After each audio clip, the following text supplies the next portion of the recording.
An autumnal evening under the Heathrow flight path, and Brentford looking to keep Liverpool's hopes of title retention grounded. There is a familiar, painful story in the Premier League. The story of a champion who, the very next season, begins to unravel. We saw it with Mourinho's Chelsea. We saw it with Conte's Chelsea. We've even seen it with Guardiola's City in the past. It is the champion's curse. And now, the question must be asked. Is Liverpool the latest victim? Their fourth consecutive Premier League defeat, a loss to a brilliant and physical Brentford side, is not just a bad result. It is an alarm bell, a sign that something is fundamentally broken within the famous red machine. This isn't a blip.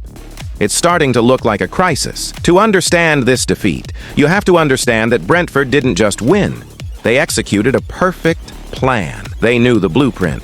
Liverpool, for all their technical quality, have shown a critical weakness this season, a vulnerability to physical, direct football, and an inability to defend set pieces. And Brentford are the masters of that very style. From the first whistle, they bullied Liverpool.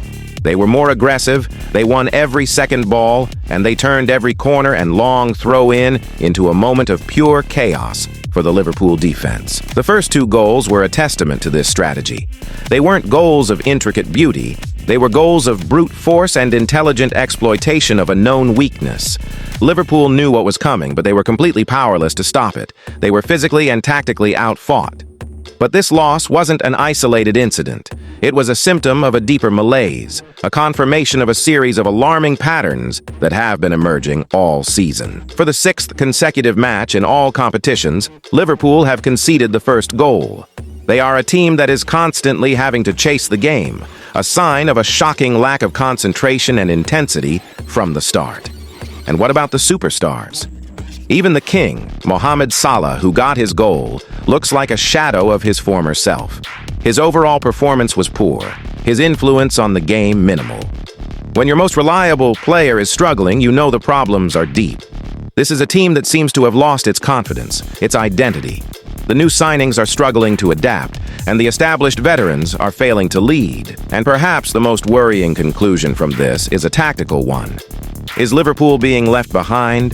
The Premier League has evolved. It's becoming a league of incredible athletes, of fast, vertical, transitional football. Teams are no longer afraid to be direct and physical. We see it with the rise of teams like Brentford and Newcastle. We see it in the way Arsenal have adapted their style. But Liverpool, for all their past success, seem stuck in their ways. The high line that was once a weapon now looks like a liability. The press that once suffocated teams now looks disjointed and easy to bypass. While the league has adapted, has Liverpool failed to evolve? Are they becoming predictable? The Brentford defeat suggests the answer might be a painful yes, and the road ahead offers no comfort.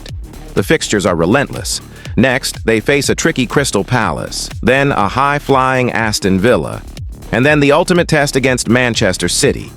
If this run of form continues, the gap to the top of the table to teams like Arsenal and City will become insurmountable before Christmas. The season could be over before it has truly begun. The team is at a crossroads. The manager is under immense pressure to find a solution, but with the games coming thick and fast, there is no time for training ground resets. The problems have to be solved in the heat of battle. So we are left with a team in crisis, a team that is tactically vulnerable, mentally fragile, and with its key players horribly out of form. The 3-2 loss to Brentford was not just a defeat. It was a confirmation of all the worst fears of the Liverpool faithful. The question now is no longer, can they defend their title? The question is far more terrifying. Is this just a difficult period? Or are we witnessing the slow, painful end of a legendary era at Anfield?